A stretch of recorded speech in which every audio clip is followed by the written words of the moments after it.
de arte. En esta oportunidad le damos la bienvenida al magíster Marco Cabrera, que es exalumno de la Escuela de Arte y nos va a presentar su conferencia titulada Universalidad Problemática y Metodología en la Tasación de Obras de Arte, el Perú, Lacan y los países de la región. Permítanme presentar a Marcos Cabrera. Él es magíster en gestión pública por la Universidad César Vallejo, licenciado en arte por la Universidad Nacional Mayor de San Marcos. En julio de este año formó la primera generación de evaluadores de arte certificados en Colombia. En noviembre del 2022 fue invitado de honor en el cuarto Congreso Nacional de Evaluadores y el segundo internacional de avalúos, el arte y la cultura en la actividad evaluatoria en tiempos de reactivación, celebrado en Bogotá. Desde el 5 de mayo al 2021 es el primer perito tasador de arte registrado en la nómina de peritos adscritos al Ministerio de Vivienda, Construcción y Saneamiento del Perú. Ese mismo año participó como ponente en el cuarto Congreso Internacional de Arte organizado por la Universidad Nacional Mayor de San Marcos, con la ponencia Las tasaciones de arte en el Perú, de la práctica idiosincrática al proceso reglamentario. Desde diciembre del 2020 es perito tasador de arte autorizado por la Aduana Aérea del Perú. En el 2015 realizó su primera tasación para el Ministerio de Economía y Finanzas.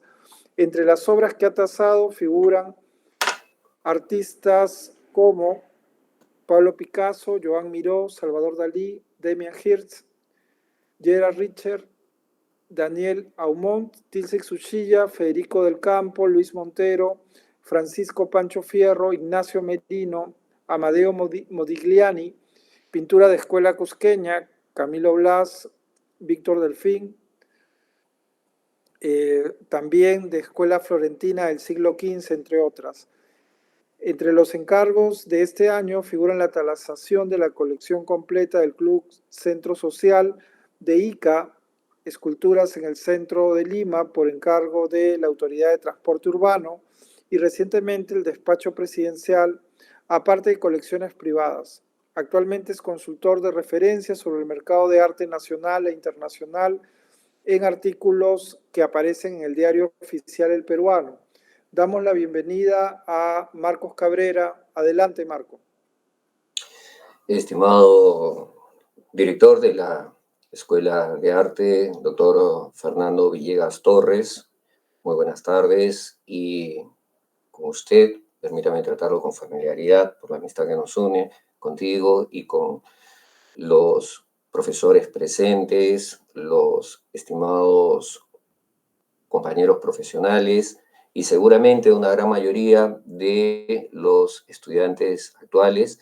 Pues tengan todos ustedes muy buenas tardes.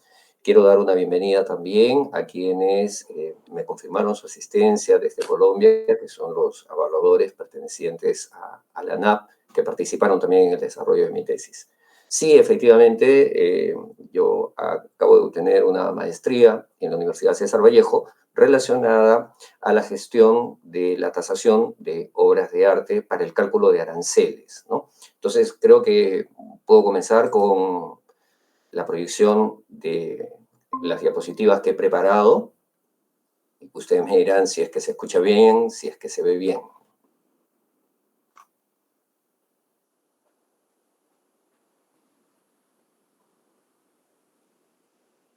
¿Está todo bien? ¿Me escuchan?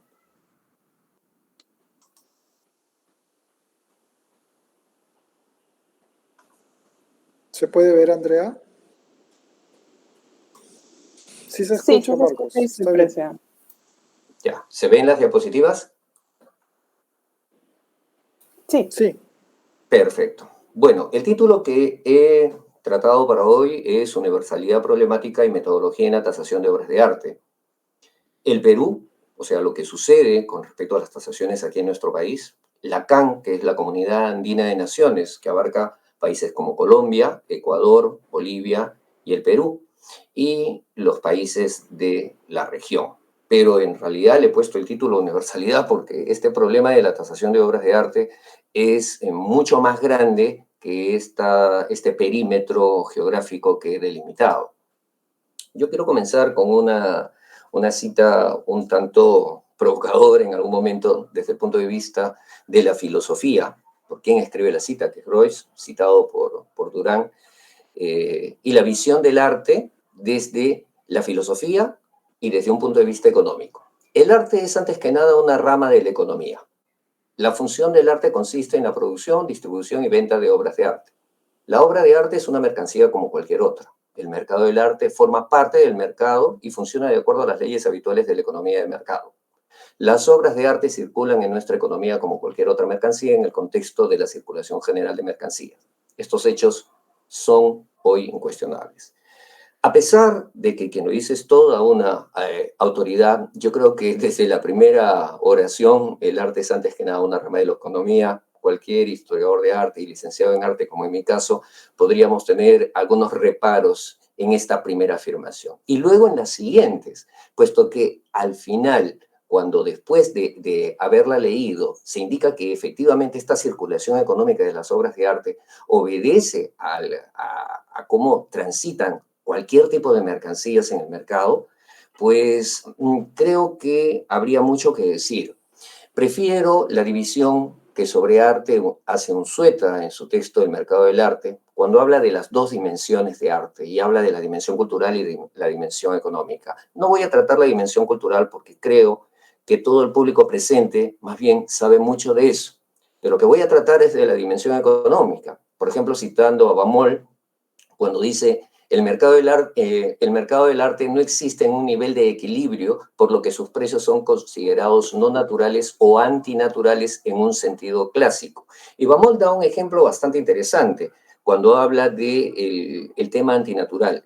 Indica que en la economía clásica uno sabe que cuando aumenta la demanda, aumenta también la oferta o viceversa. Sin embargo, en el arte puede pasar que aumentando la demanda, haya una inelasticidad en la oferta, por ejemplo, en las obras de arte de los artistas muertos, en que aumenta el deseo de adquirir la obra, pero lamentablemente ya no hay más producción. Y entonces empieza a ocurrir un fenómeno completamente raro en relación al precio.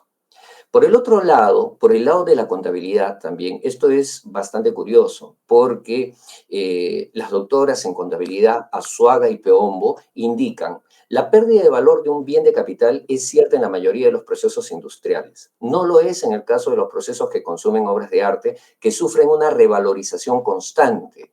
Puede producirse entonces un fenómeno singular en el que el desgaste del bien y el valor del mismo sean directamente proporcionales, al contrario de lo que suele ocurrir con otros bienes de capital, en los que el desgaste y el valor remanente son inversamente proporcionales. ¿Qué quiere decir? Que en absolutamente cualquier bien de capital, en la medida en que el bien se aleja de su fecha de producción, en otras palabras, envejece, el precio baja. Mientras que solo en las obras de arte, en la medida en que van ganando más antigüedad, el precio más bien sube, ¿no? Entonces estos dos comportamientos, lo antinatural que indica Baumol y esta desproporción con el desgaste sustentado por Azuaga y Peombo, indicarían pues que las obras de arte no se comportan como bienes en el sentido de la economía tradicional y por lo tanto tenemos que observar qué cosa es lo que pasa y cómo se manejan los precios en el mercado del arte y cómo se calculan estos. Lo que yo les estoy presentando aquí es básicamente un modelo a partir de la experiencia empírica y el análisis también científico que se ha realizado de cuál es o debería ser o cómo se está trabajando los cálculos de precio en las obras de arte.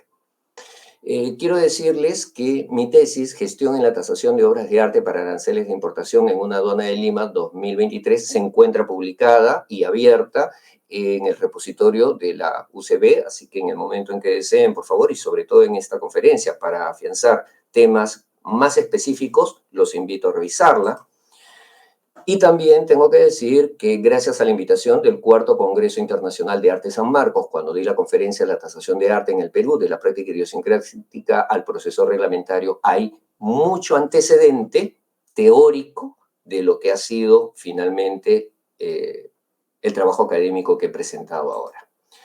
Yo quisiera también hacer una comparación de lo que significó, por ejemplo, una investigación de licenciatura, en este caso la mía, frente a la investigación de maestría. Ustedes pueden ver allí 10 años de investigación en lo que hay contrastación con la fuente directa, que es la obra de arte, y la investigación de fuentes, que es en lo que me ha formado la Universidad Nacional Mayor de San Marcos.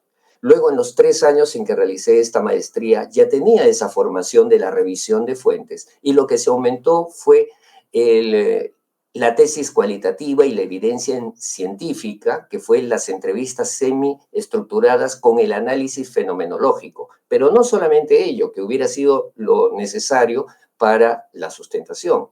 Aparte de eso, hice un viaje a Colombia y con los que son actualmente tasadores, allá le llaman evaluadores, se formó un focus group con el que se unió a los entrevistados aquí en el Perú, que son la mayoría funcionarios de los entes representativos de este caso de la tasación, con los evaluadores en ejercicio de Colombia. Y entonces así se pudo tener un corpus de información que creo que acredita todo lo que se presentó en la tesis, ¿no? Además, a pesar de que una tesis es descriptiva y no experimental, es decir, que no modifica la realidad, está basada en la experiencia empírica que en cambio nosotros hemos obtenido. Aquí pueden ver ustedes las entrevistas en un promedio de hora y 10 a hora y 20 que hice a 7 funcionarios que no representan a la institución, sino que con su experiencia nos enseñaron qué pasa con las tasaciones de arte. Uno del Cuerpo Técnico de Tasadores del Perú, a la fecha, lamentablemente, ya no se encuentra con nosotros. Luego, un alto funcionario de la aduana aérea, 2 funcionarios del Ministerio de Vivienda, Construcción y Saneamiento, también una especialista de una universidad privada que conoce muy al detalle el tema. Hubo también una gerenta de los operadores de aduana, que son estas instituciones que están entre el importador y la aduana misma, y también hubo una entrevista a un especialista de la Biblioteca Nacional. Pero al mismo tiempo, nosotros añadimos a todo esto la experiencia de por lo menos unos 15 evaluadores colombianos. Y con todo esto, lo que presenta esta tesis es básicamente el registro de la información recibida, ¿no? Bueno, yo aquí solamente quería mostrar el momento en que cuando estuve en la conferencia, les mostré a los participantes, los invité a que participaran en la tesis. Vamos a verlo. Empezar a decirles lo siguiente. Todo el trabajo que se está realizando pertenece también a le podemos llamar así, a una investigación científica. Ojalá que algunos de ustedes estén interesados hoy día en participar. Yo tengo una tesis justamente de maestría y he elaborado 20 preguntas. Los que deseen participar en ella, tal vez después nos ponemos de acuerdo. Bien, entonces esto implica cómo se hizo la participación en 2022 y luego en 2023 se hizo este focus group y con esto se completó pues la evidencia de trabajo, ¿no? ¿Cuál fue el objetivo de la tasación? Analizar el proceso de tasación de las obras de arte para el cálculo de aranceles de importación. ¿Cuál es el problema? El problema aquí en el Perú es que llegan las obras de arte, pasan por aduana, vienen con toda su documentación y lamentablemente en algunos casos, por decir la mayoría, toda la información y toda la documentación que se trae, incluyendo documentos de autentificación de las obras de arte, incluyendo documentos de pago como facturas u otros, todo entra a revisión. Y eso es lo que, para eso se llama a un perito, debido a que la Comunidad Andina de Naciones, en una de sus resoluciones, indica que quien debe finalmente dar una opinión versada sobre el precio de la obra es un perito experto en la materia. Las categorías que yo he desarrollado en la tesis son naturaleza comercial de la obra de arte y tipología del bien, precio de adquisición declarado y valor de mercado, los métodos de tasación subjetivos y objetivos de las obras de arte, la asignación del canal rojo. Canal rojo es cuando pasa una mercadería por la aduana y por cuestiones de azar hay que inmediatamente evaluarlas, ¿no? Entonces, asignación del canal rojo de la obra de arte y acreditación y designación de un perito, requisitos e informe técnico de tasación, esto debido a la exigencia del Reglamento Nacional de Tasaciones del Perú. Luego, el resultado de la tasación con precio menor o precio mayor declarado por el importador, y luego la responsabilidad legal de los peritos de tasación. Hay que definir qué cosa es una tasación propiamente dicha. Según el Reglamento Nacional de Tasaciones del Perú, la tasación es el proceso a través del cual el perito tasador o perito de vivienda inspecciona, estudia y analiza las cualidades y características de un bien en una determinada fecha para fijar su valor razonable de acuerdo a las normas del presente reglamento. ¿Qué parte de todo el proceso de la tasación de obras de arte le compete a un licenciado en arte? Creo que esta es una pregunta crucial, puesto que todos los que estudiamos en la Escuela Profesional de Arte finalmente obtenemos un título de licenciado en arte, ¿no? Entonces, aquí pueden ustedes observar que el proceso, perdón, creo que ha pasado una diapositiva. El proceso de tasación de arte, vamos a analizar esto para saber en qué parte entra el licenciado en arte, ¿no? Implica un primer momento de documentación, el propietario tiene que acreditar que lo es, un documento de autenticidad válido, a pesar de que las tasaciones de arte no se verifican si es que no hay una autenticidad de la obra.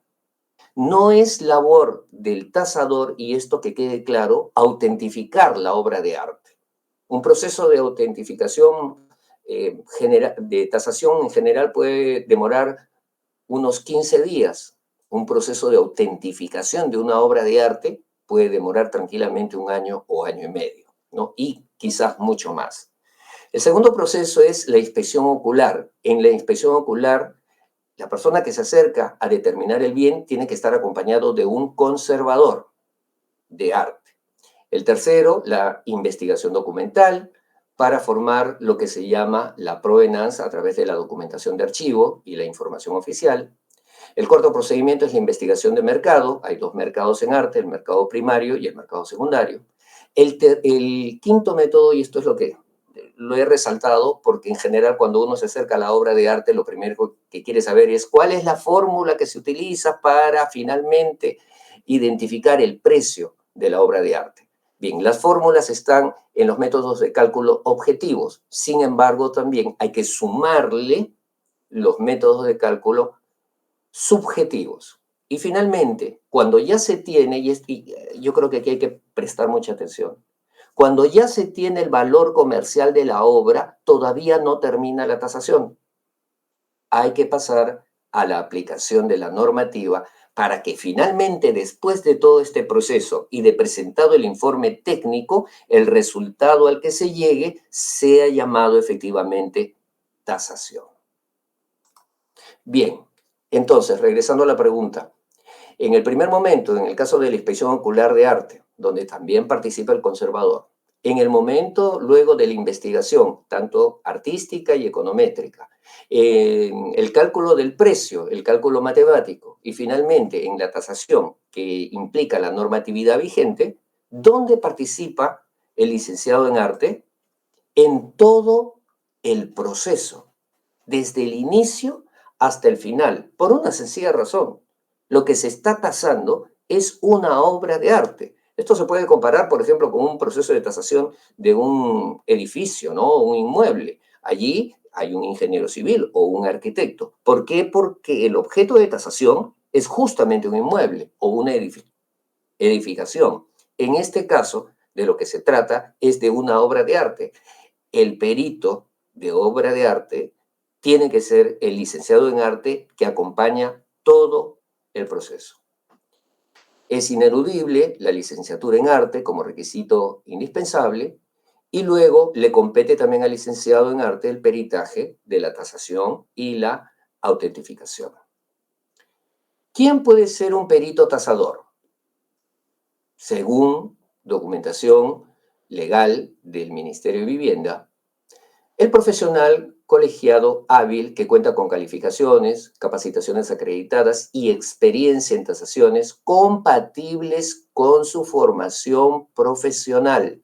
Solo los licenciados en arte pueden hacer tasaciones de arte, ningún otro profesional, que resultan necesarias para realizar de manera objetiva e imparcial la tasación de un bien y con inscripción vigente en el registro de peritos adscritos del Ministerio de Vivienda, Construcción y Saneamiento u otros registros de peritos. Afortunadamente, hasta ahora para nuestra profesión, la condición de colegiado no es exigible en aquellos casos en que la ley no establezca su obligatoriedad para el ejercicio de la profesión, lo que indicaría que basta ser licenciado en arte para intentar estar registrado o inscribirse en la nómina de registros de peritos adscritos al Ministerio de Vivienda. Esta es una pregunta que a lo largo de todos estos años siempre se hace y creo que todavía se va a seguir haciendo. ¿Por qué en el Ministerio de Vivienda y no en el Ministerio de Cultura?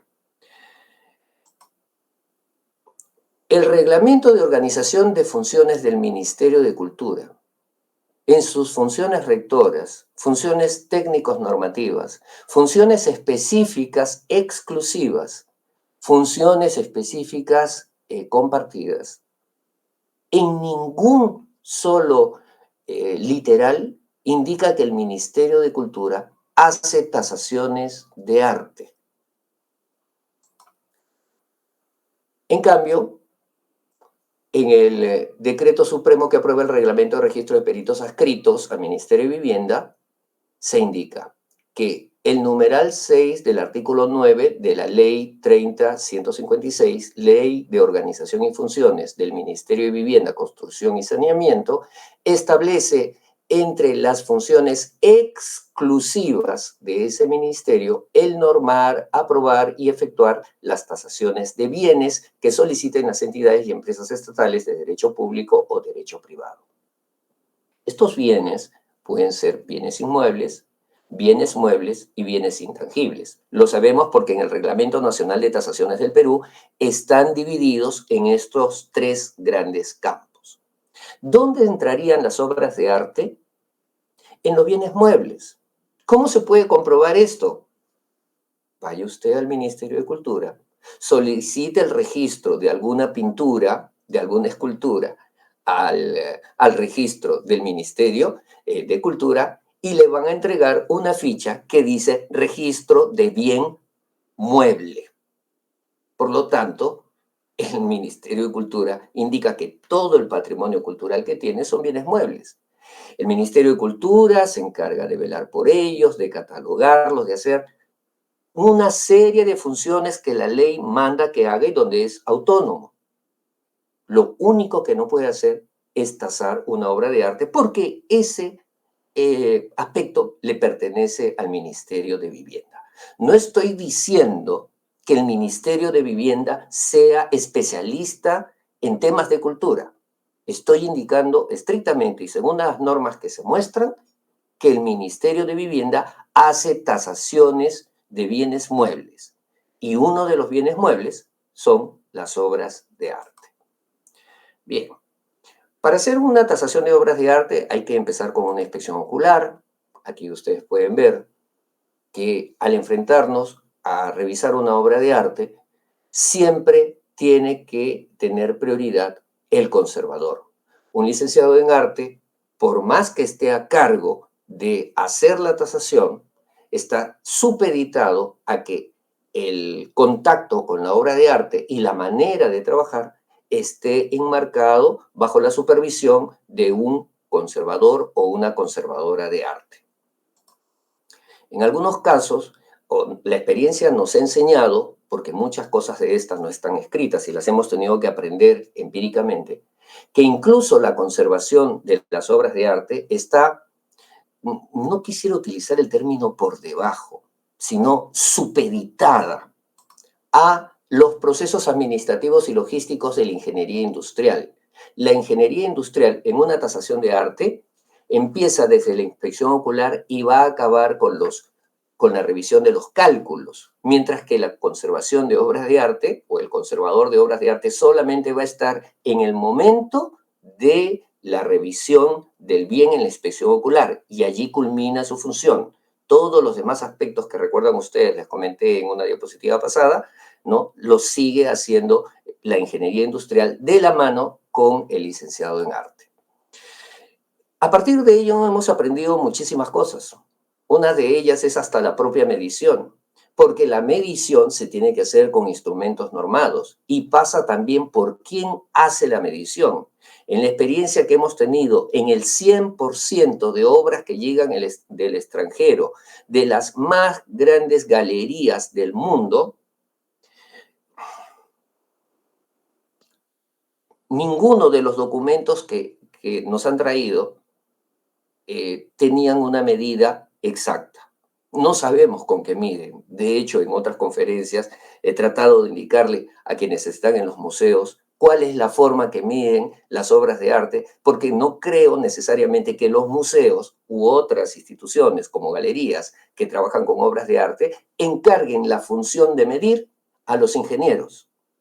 Los museos, las galerías, los coleccionistas tienen que ver con la obra de arte en planos estéticos. La medición de las obras de arte pertenece a otra rama profesional, ¿no? Y en unos casos son muy delicados. Una obra escultórica que recordamos llegó, por ejemplo, a la aduana, implica que usemos todos los instrumentos de protección. Veamos, por ejemplo, esta escultura y lo que sucedió con ella.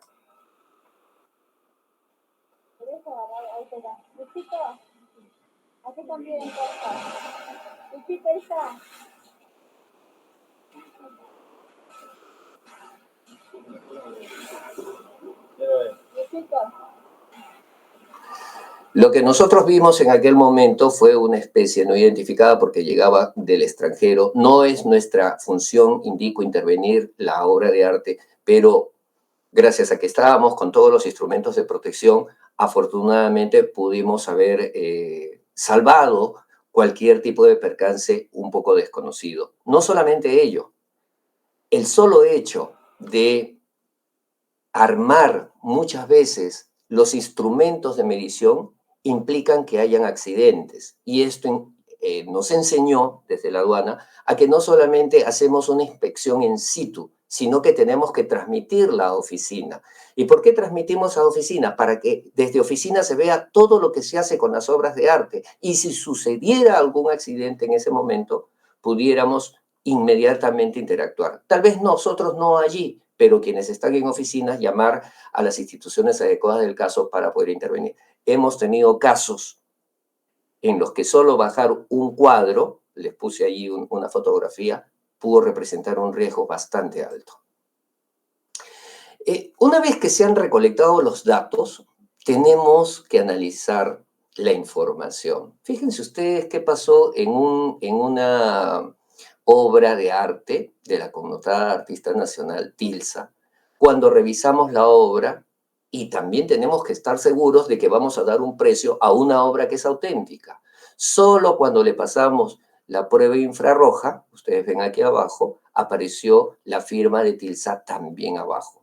Luego, la pericia grafológica legal se pasó a la firma visual y a la firma escondida y dio positivo. No solamente ello, sino que antes la duda se pasaron a exámenes micrológicos de la tela, estratigrafías y muchos otros más, ¿no? El perito en arte no solamente tiene que estar del lado de la documentación, y documentación muy exigente, no solamente en archivos y primera fuente, sino en documentación oficial, sino que tiene que estar en contacto con la obra, puesto que tiene que verificar la autenticidad.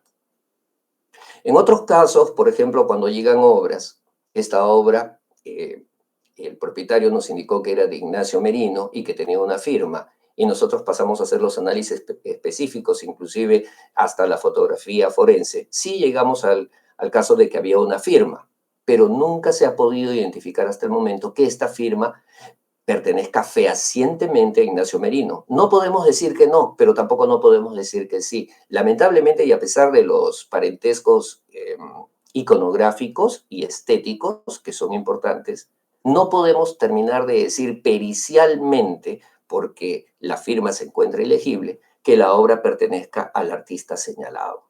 Un informe pericial de tasación tiene que dar información indubitable. En este otro caso, que me interesa comentarles, ¿no? Hay una firma de Camilo Blas, ya hay supuestamente un año.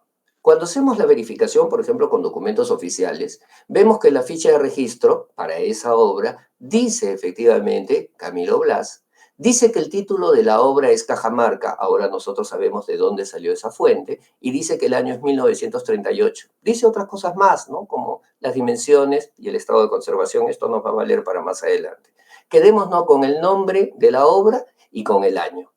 Pero nosotros encontramos información de los años 90 que la obra obedecía al nombre Paisaje Serrano y que el año que se adjudicaba en aquel momento era 1936, cuando la obra todavía llevaba 20 años antes de que se vuelva como se está haciendo ahora ilegible. No solamente eso, fíjense que este autor muy serio, que conoció inclusive al artista, indica para su publicación que la obra mide 70 por 50. Sin embargo, en la ficha del ministerio dice 79.70 por 61. Nosotros tuvimos que medir y la medición que hacemos es de la obra visual, del área pictórica visual, lo que se ve de la obra. Se podría decir que la obra todavía es un poco más grande y está tapada por el passepartout. Entonces uno se preguntaría, ¿cuánto más grande? Habría que sacar el passepartout, ¿no? Algunas respuestas podrían ser, hay que medirla por atrás. Bien, esta es la foto por atrás. Esta es la foto que inclusive indica el registro oficial. La obra nunca ha sido abierta. No la han abierto ellos, no la hemos abierto tampoco nosotros. No tenemos una respuesta fehaciente de cuánto vale la obra. Medimos exactamente lo visual, dejando claro lo que medimos y donde hay pruebas. Estas medidas no son gratuitas, las medidas van a pasar a una fórmula. No puedo poner unas medidas en una fórmula de las cuales yo no tenga certeza o que sencillamente me hayan venido por una ficha o me hayan venido por una publicación. Nuestra documentación en algunos casos tiene que llegar hasta la fuente. Aquí tenemos a la sugerenta, por ejemplo, de nuestra oficina de tasaciones que está en el Museo de Picasso en Barcelona y que actualmente sigue allá porque tenemos obras también de Miró, tenemos obras de Salvador Dalí, en fin, una serie de obras que implican un contacto directo con una serie de instituciones de donde los artistas tienen mayor información que acá en el Perú, ¿no? Los métodos de tasación, decía, son subjetivos con criterios hedonísticos y son objetivos con fórmulas. En los subjetivos hay aspectos de valor que tiene la obra y el autor. Véanlos, esto lo publica Sotheby's: autenticidad, condición, rareza, procedencia, importancia histórica, tamaño, moda, tema, técnica y calidad. Lo que no nos dice Sotheby's es que lo que nosotros obtengamos de aplicar este método tiene finalmente que pasarse a la fórmula. Para que se pase a la fórmula hay que darle una constante. Esa constante matemática es lo que tenemos que hallar. Luego de esto, es importante también para todo perito estar al tanto con la información actual. Según la última referencia de Art Price, la proporción que implica las pinturas en función a las esculturas son prácticamente 7 veces más. Esto se va a entender a que cuando uno se enfrenta a una pintura más que a una escultura, siempre la pintura va a tener un mayor valor, porque eso es lo que dice el índice de mercado. Hasta hace 2 semanas, la obra más cara de Fernando Botero costó $4.300.020 en 2022. Esto hacía pensar que la fórmula anterior se rompía, que no era cierto. ¿Por qué? Porque aquí la escultura tiene un precio mayor que la obra pictórica.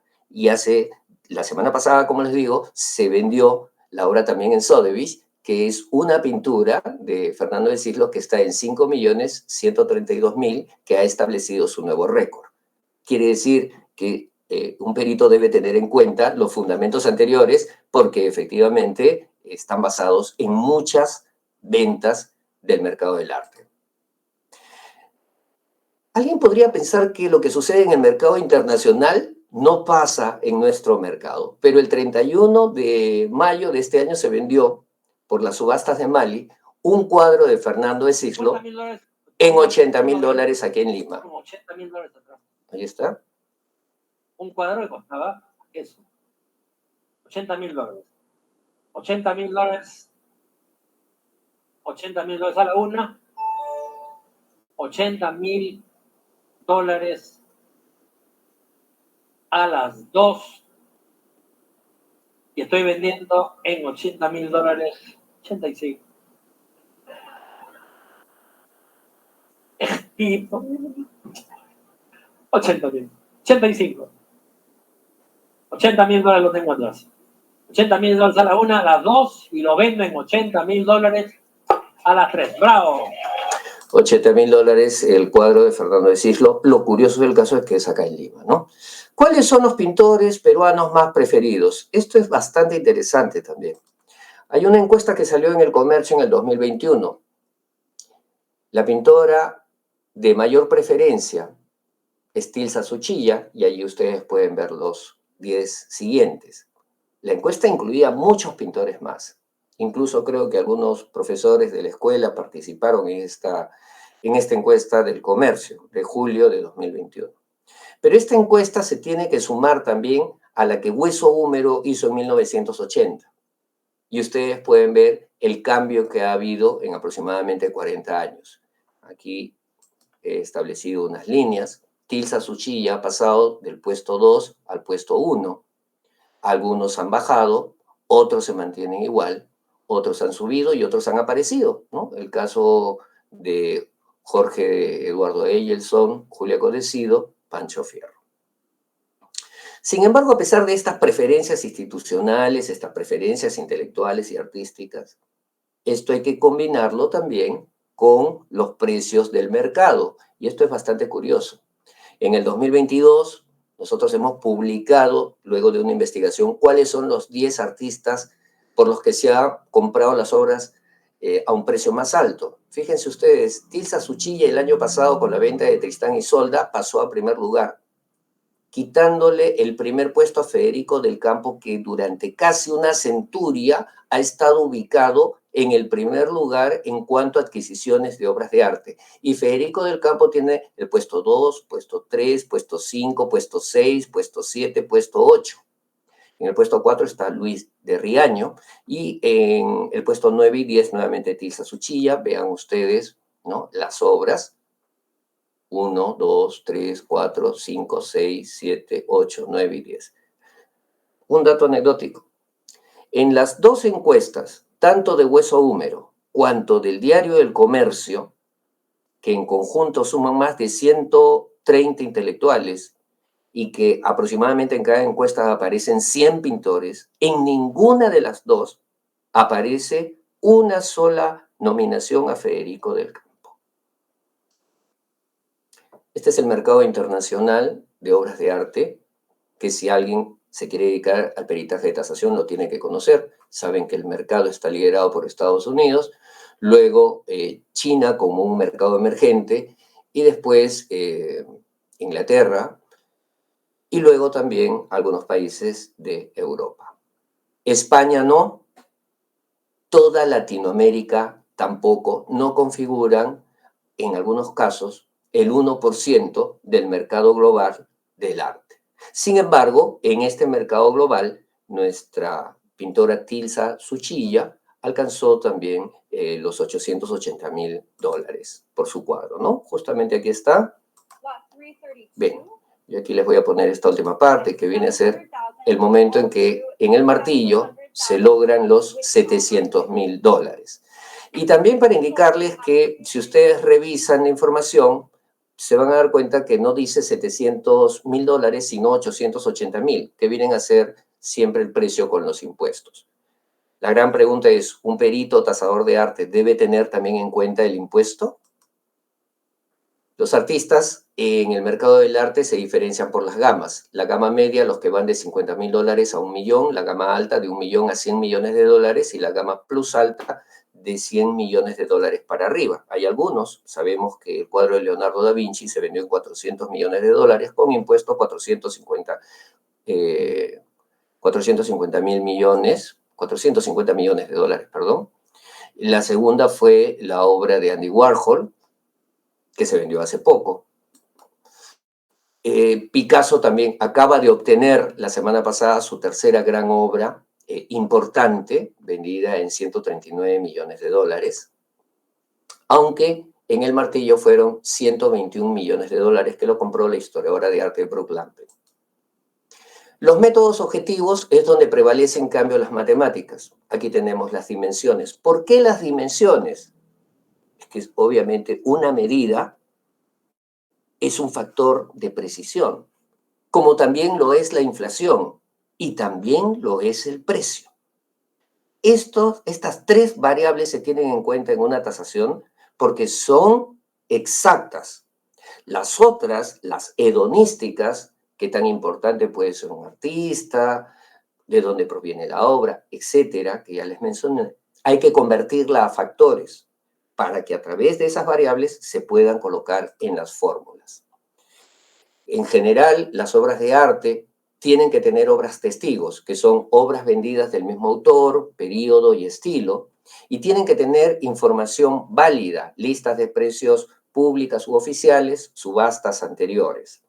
Esto porque muchas veces se dice que, y yo me enfrento a esto en todo momento, que hay artistas que se sabe que han vendido sus obras a un precio mucho más alto. Sí, pero si eso no viene acompañado de una factura, lamentablemente no se puede colocar en un informe de tasación.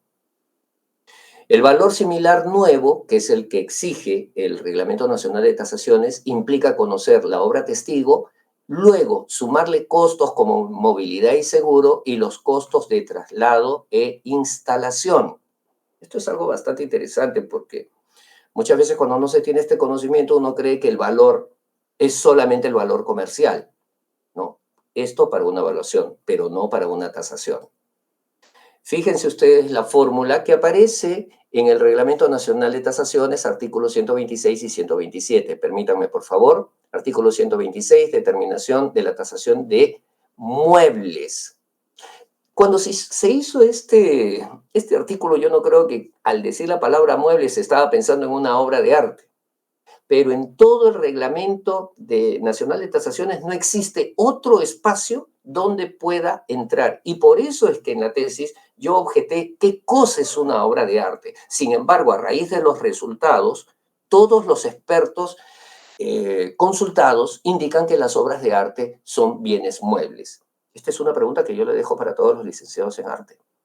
Porque al mismo tiempo, inclusive con una observación del Ministerio de Economía, hay algo dentro de los bienes intangibles que también le atañe a las obras de arte y quizás esta parte intangible, este valor cultural, sea mucho mayor. Pero en estos momentos, y como está el Reglamento Nacional de Tasaciones, hay que aplicar esta fórmula. Para efectuar la tasación de muebles, enseres, equipos de oficina y repuestos en general de una industria, el valor comercial es el producto del valor similar nuevo por un factor de depreciación según el estado de conservación consignado en la tabla 15 del anexo 1. Ahí ustedes tienen la fórmula. BC, valor comercial, es igual a BSN, valor similar nuevo, por FD, factor de depreciación.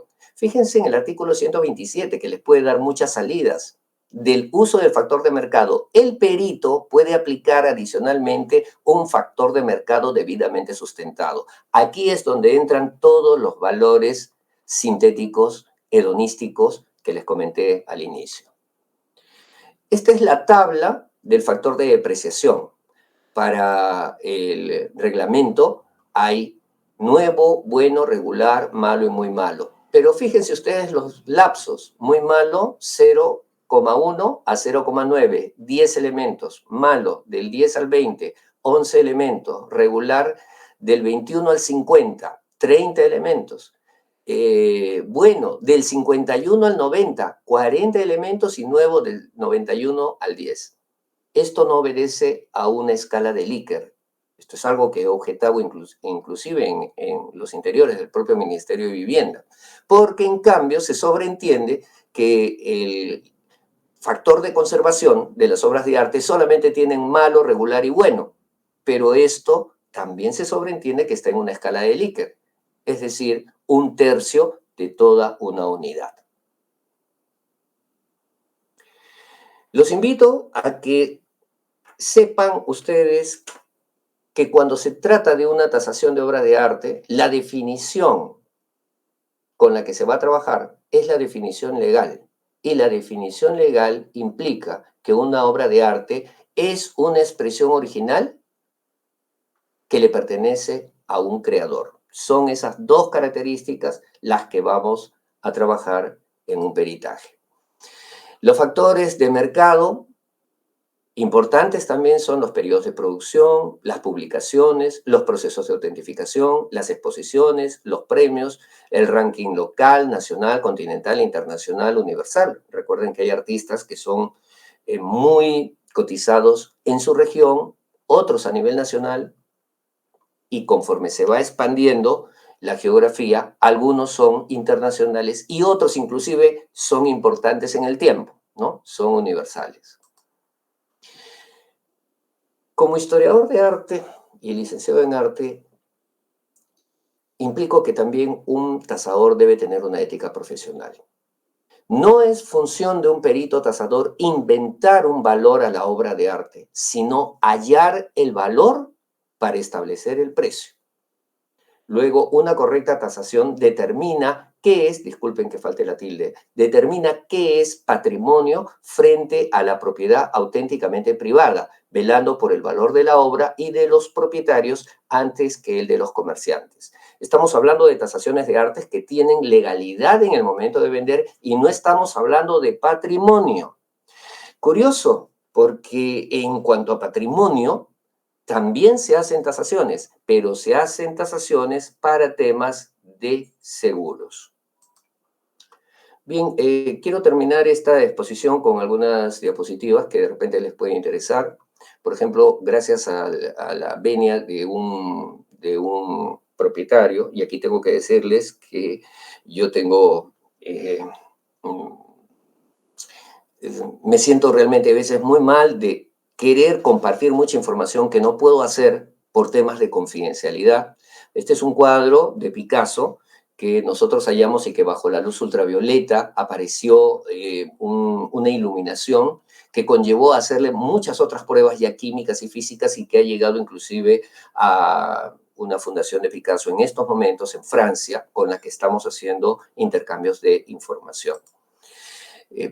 Aquí, por ejemplo, esta es otra obra, estamos determinando si es que pertenece a Salvador Dalí, y aquí, en cambio, si ustedes pueden ver a la derecha, estamos aplicando una pistola, no nuestra, sino de una universidad peruana, para hacerle el proceso Raman, ¿no? Lo que quiere decir que en realidad en la identificación de las obras de arte, a pesar del poco espacio que podemos realizar, tratamos de hacerlo de acuerdo a la lex artis, porque, insisto, lo primero, no se puede dar un precio a una obra de arte si es que la misma no está determinada.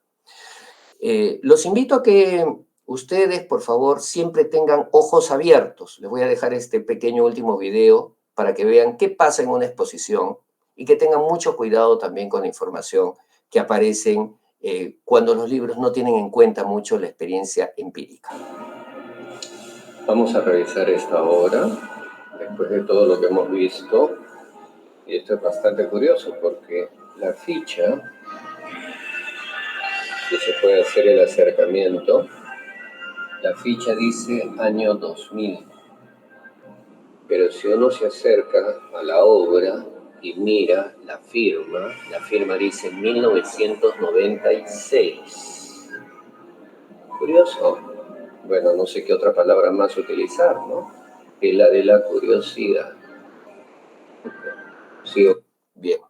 Eso es todo lo que puedo de repente compartirlos con respecto a lo que pasa en la experiencia de la tasación de obras de arte. Muchas gracias.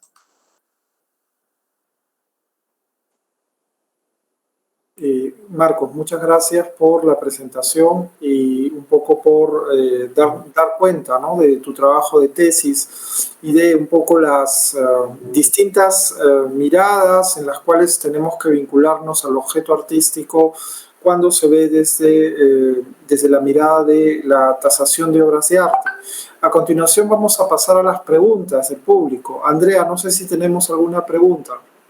Sí, profesor. Bueno, en primer lugar, felicitar al ponente por su disertación. Tenemos dos preguntas de Amador Carpio, el cual menciona lo siguiente, ¿no? ¿Hay casos donde haya textos o códigos que el artista haya dejado en el reverso de la obra en toda su producción para ayudar a la verificación de la obra?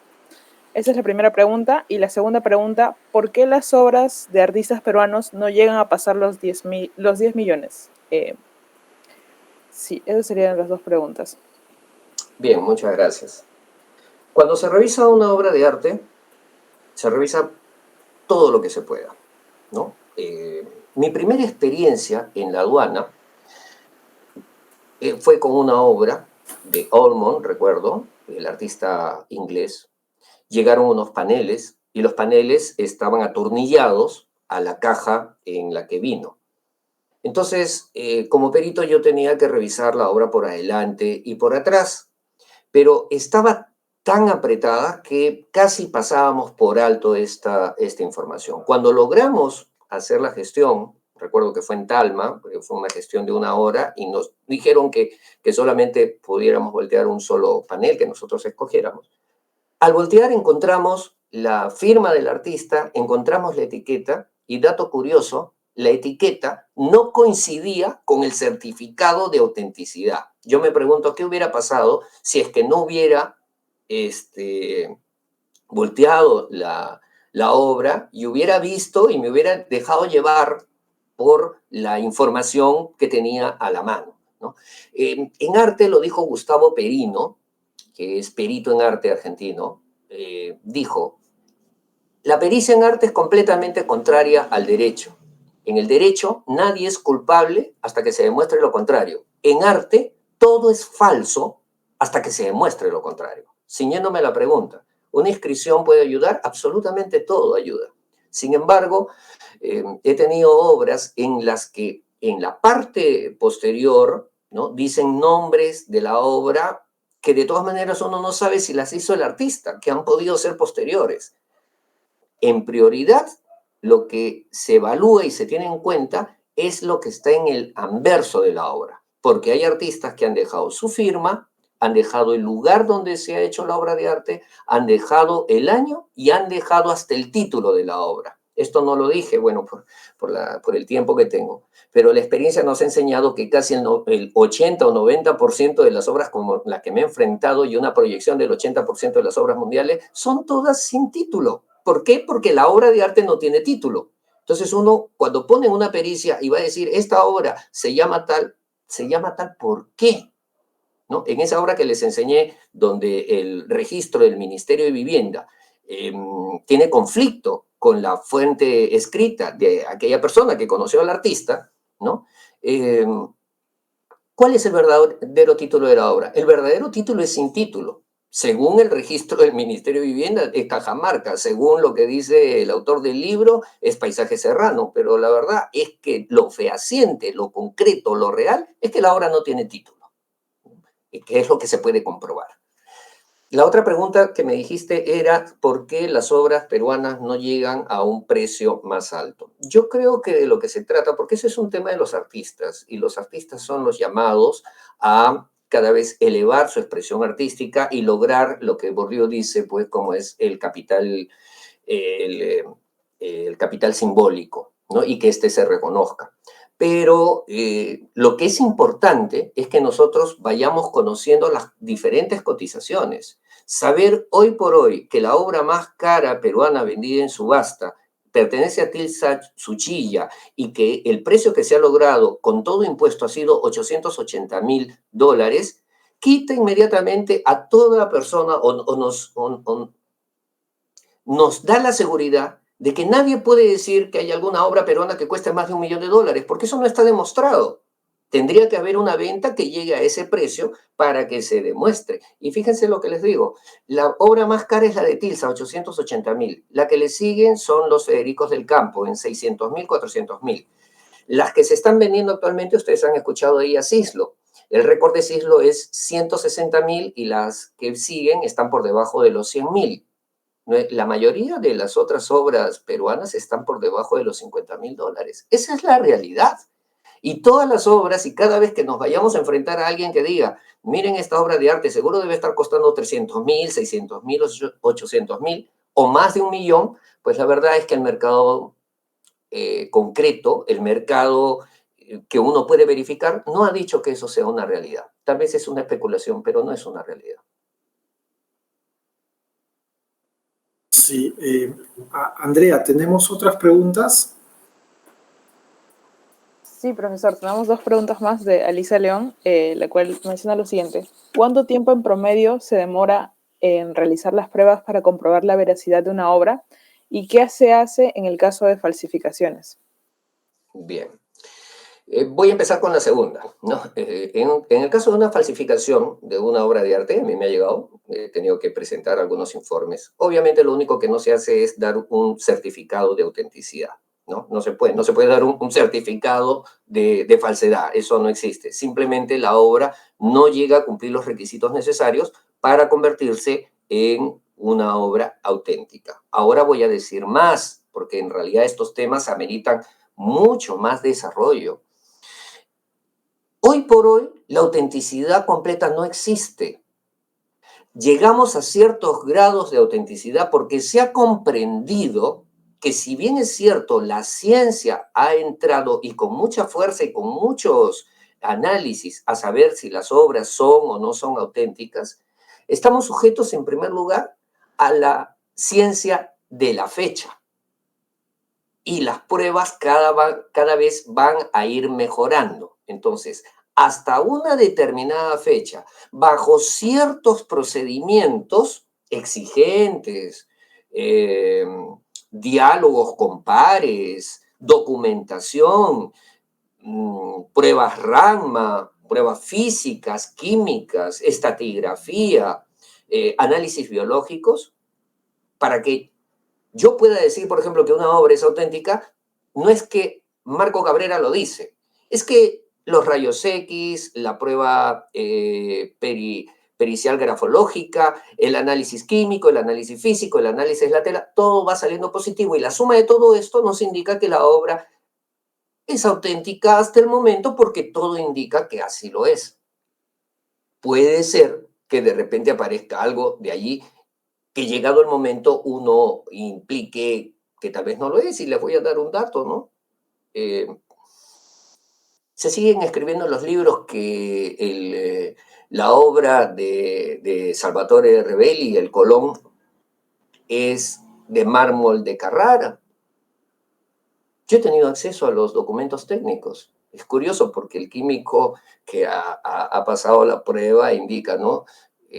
Los análisis que tenemos indican que es un mármol normal, que no, seguramente hay que hacer más análisis, él se sorprende, pero hay unas fuentes escritas que dicen que cuando se mandó a hacer esa obra, el bloque de mármol original se perdió y entonces se consiguió otro. Esa sola parte se consiguió otro. ¿Quién pagó ese segundo bloque? ¿No? ¿A quién le costó? Uno podría establecer una serie de preguntas y llegar tal vez a una conclusión. Se usó el bloque que estaba más a la mano, ¿no? La primera parte de la pregunta, por favor. Sí, un momento. ¿Cuánto tiempo? ¿Cuánto tiempo en promedio se demora? Lamentablemente, cuando yo me tengo que enfrentar a esto, he aprendido que no hay un tiempo promedio. Hay obras que pueden durar año y medio, nos ha pasado en un caso, por ejemplo, con la obra de Pancho Fierro, y en otras es mucho más rápido. Depende de la obra, depende de lo que tengamos a la mano. Hay algunas que son muy fáciles, muy evidentes, y hay otras que definitivamente no lo son, ¿no? Y hay que construir no solamente la obra, hay que construir la provenanza, hay que construir muchas partes para finalmente poder indicar que las obras son o no son obras auténticas. El tiempo varía, sería mi respuesta. Marcos, yo también tenía una pregunta que hacerte y creo que está en función también han preguntado un poco sobre en la región. Tú has mencionado, por ejemplo, que el mercado de arte está específicamente más vinculado a Estados Unidos, a Inglaterra, a los países como Francia, no España, no Latinoamérica. Y te quería preguntar si en la región hay maestrías o has reconocido alguna licenciatura vinculada al tema de tasación de obras de arte o no. ¿Qué sabes sobre ese tema? Lo que sí he mencionado a Gustavo Perino, a quien en sus redes uno puede seguir, que ha intentado hacer en Brasil una facultad o una maestría de peritaje, no sé qué también le ha podido ir en cuanto al tema de peritaje.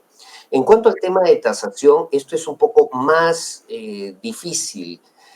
La mayor información sobre las tasaciones de arte se encuentran en Europa y se encuentran en Estados Unidos. No hay una suerte de formación en tasación, sino que quienes tenemos formación en economía, podemos manejar el mercado, conocer sus variables y a partir de ahí, si tienes formación, en este caso personal, formación profesional en arte, se puede hacer mucho más fácil identificar estos dos aspectos, el económico y el artístico. En mi caso, yo he podido observar que quienes han escrito muy fuertemente sobre tasaciones de arte no son personas que profesionalmente garanticen que saben de arte. Saben de derecho, saben de economía, pero no saben de arte. Por el otro lado, quienes saben de arte generalmente le dan la espalda a los valores económicos. Preferimos los valores patrimoniales, los valores culturales, los valores históricos, los valores educativos y cualquier otro tipo de valor. Y cuando se trata del valor económico, ¿no? Huimos a él, pero creo que huimos a él porque no sabemos cómo manejar las variables de mercado, porque sí van a tener que trabajar mucha matemática, regresiones aritméticas, sumas de cuadrados, muchas cosas para intentar conocer las variables de las obras de arte. Y he conocido más muchas fundaciones que son muy exigentes en la autentificación de arte. Esto lo hacemos de la mano con los conservadores y los resultados son espectaculares. Y luego dicen, esto nos sirve para hacer los cálculos de tasación. Pero sobre los cálculos de tasación no dicen una sola palabra. Oiga usted, ¿y cómo hace el cálculo de tasación? ¿Qué es lo que se aplica? En Colombia supe que, por ejemplo, allá hay un ejercicio muy fuerte, muy exigente en el avalúo, pero ellos no tienen reglamento nacional de tasaciones. Ellos utilizan el reglamento nacional de tasaciones, curiosamente, de Perú, ¿no? Lo utilizan y lo utilizan bastante bien como un elemento para poder realizar los cálculos. Ahora con esta formación de tasadores que yo he podido hacer, porque fui invitado a formar a la primera generación de tasadores oficiales allá en Colombia, una de las cosas que quedó claro es que hay muchos quienes saben tasar muy bien y que tienen mucha experiencia, son ingenieros, abogados, arquitectos, pero que hay un poco de deficiencia en el conocimiento del arte, como que se necesitan las dos partes, ¿no? Conocer de arte profesionalmente y también conocer de economía. Uniendo las dos, podemos acercarnos a hacer una tasación reglamentaria. Marcos, te agradezco la participación. No sé, Andrea, si tenemos otra pregunta.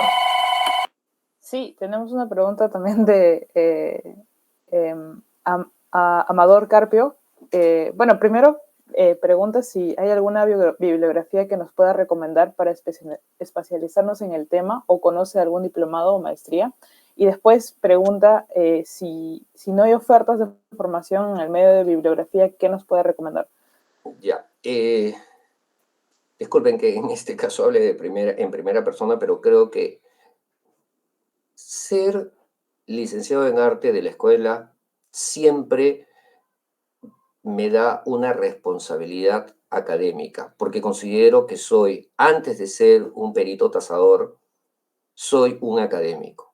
Y ustedes pueden buscar mi tesis y ahí van a encontrar la información bibliográfica del caso. Sin embargo, el primer libro con el cual yo considero que deberían entrar a la tasación es el publicado por el doctor Luciano Delgado, El peritaje de arte, que es el que propone los 6 protocolos para la tasación. Yo creo que con eso tienen la parte matemática, tienen toda la parte de la autentificación de arte, tienen la documentación.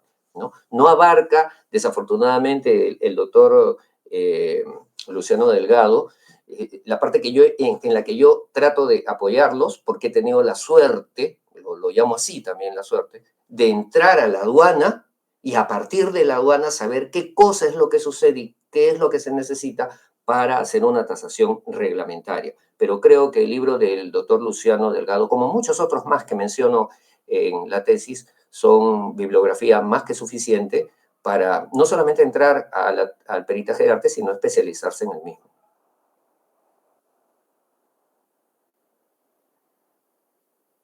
Sí, bueno, yo creo que ya no vamos a abusar más de nuestro conferencista. Han sido interesantes las preguntas y sobre todo las aclaraciones y la conferencia realizada por Marcos, a quien desde la Escuela de Arte le agradecemos su participación y lo invitamos siempre a que pueda, digamos, asistir nuevamente a temas de arte. Es tu casa, como tú mismo has dicho, has sido formado en la Escuela de Arte y creo que también has destacado la importancia de que vienes desde el mundo académico, ¿no? Y de ahí es que consolidas tu especialización en la tasación y el peritaje. Y eso creo que es importante también tenerlo en cuenta y remarcarlo, ¿no? También has mencionado a veces que muchas veces los formados desde la historia del arte, los licenciados en arte de San Marcos, no están muy vinculados al tema de lo económico y a veces hay ese divorcio que sin duda tendría que ser como reflexión, ¿no? Para los futuros egresados que quieran dedicarse al tema de la tasación y el peritaje de las obras de arte, ¿no? Nuevamente te agradezco, Marcos, por tu conferencia y les invito a participar nuevamente en otra edición de Temas de Arte. Muchas gracias por su atención. Hasta luego. Gracias, muchas gracias.